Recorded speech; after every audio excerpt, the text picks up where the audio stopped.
bir həyat veridisə, həyatım səndən ibarət. Bu canı ürəyisidirsə, sən ürəyimdəki hərarət.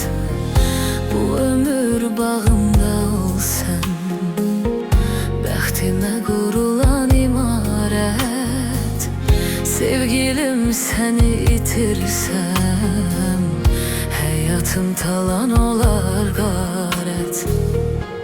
Əlini tuta bilməsəm, dizində yata bilməsəm, sevib səni sevilməsəm, bu dünyanı mən neylirəm?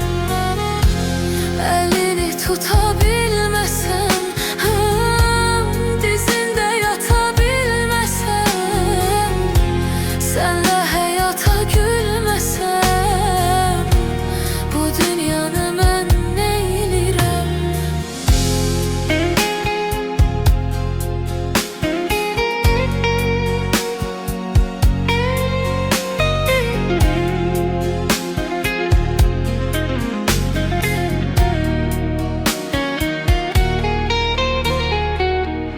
Ömür keçir fəsil fəsil, sən bu ömrümə ilk bahar. Sevgilim bil səninlə bil, açar çiçeğini arzular. Cənnət gülüm qucaq qucaq, sənsiz qoxusan nəyə yarar?